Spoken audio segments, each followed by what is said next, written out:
All right, let's get right into it. What we're about to break down is a raw, unfiltered, first-person account of the raid that killed Osama bin Laden. We're going way beyond the headlines here, right into the room, seeing it all through the eyes of one of the operators who pulled the trigger. Yeah, we're starting with that quote for a reason. It just completely shatters any kind of polished Hollywood version you might have in your head. This isn't a movie. This is the visceral, ground truth of what actually went down that night. So before we even breach the compound, we've got to understand the ground rules. This wasn't just some green light to go in and cause chaos. No, this mission was wrapped up in some very, very specific legal parameters. And I'm not kidding about the legal side of things. Get this, 30 different lawyers briefed this team before they left. The message was crystal clear. This is a capture or kill mission. And the operator really hammers this home. He says they were never, not on a single mission, just told to go in and kill everybody. So going in, they were prepped for the absolute worst. They were told, hey, the entire house could be one giant bomb. And on top of that, anyone you run into could be wearing a suicide vest. I mean, these are the life or death variables they were walking into. Okay, so the rules are set. Now, let's go inside. We're going to follow the team's methodical push, floor by floor, as they get closer and closer to their target. The second they breach, it is on. They're met with armed resistance almost immediately on the first floor. Shots are fired. In the complete chaos of a close-quarters firefight, they neutralize the threat and secure the ground level. Okay, first floor down. 2 more to go. They move to the stairs, pushing up to the second floor. And sure enough, more gunfire. They engage, they clear the floor, and they just keep moving up. You can just feel the tension ratcheting up with every single step. They are now just 1 floor away from him.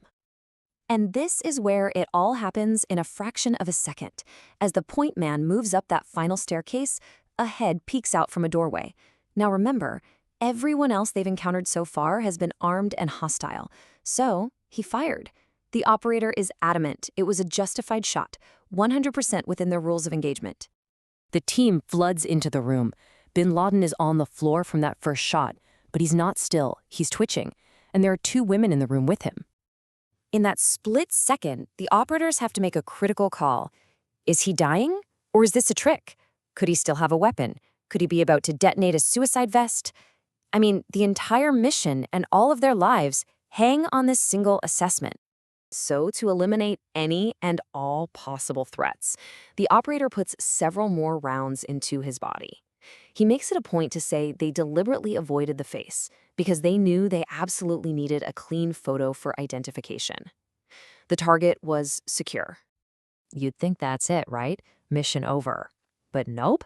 In a lot of ways, the most chaotic part was just getting started. One of their helicopters had crashed on the way in, and now the clock was ticking. Fast.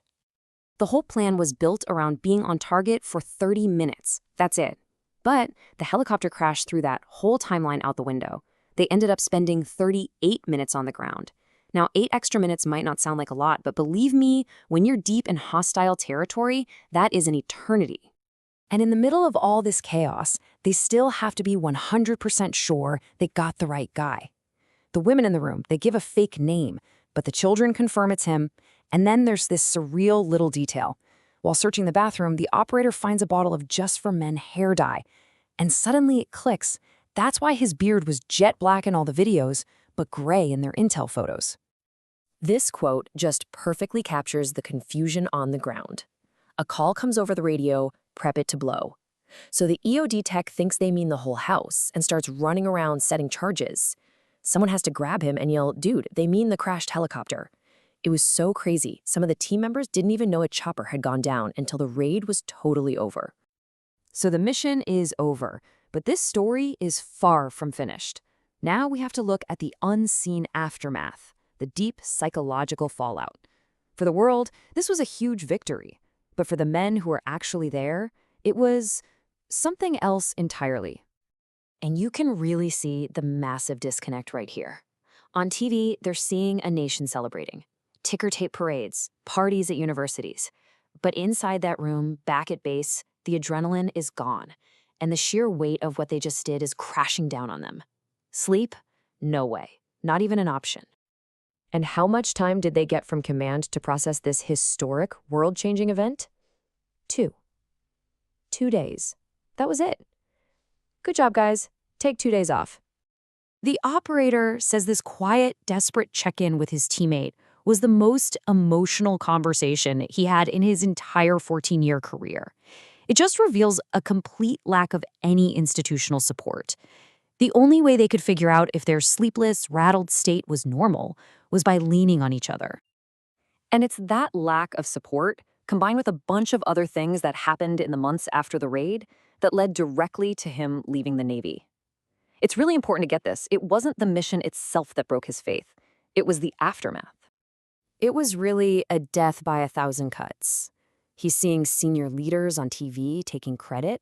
He's seeing new rules of engagement in Afghanistan that he feels are putting his teammates in even more danger. He just got the sense that leadership cared more about their own careers than the welfare of their operators.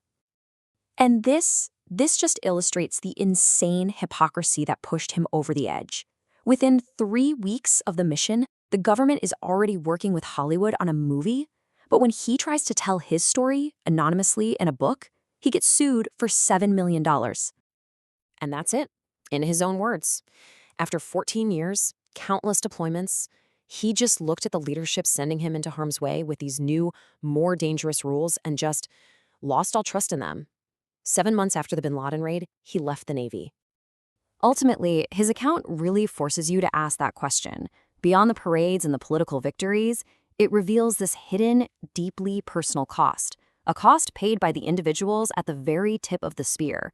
And it's measured not just in physical risk, but in psychological wounds and, maybe worst of all, shattered faith.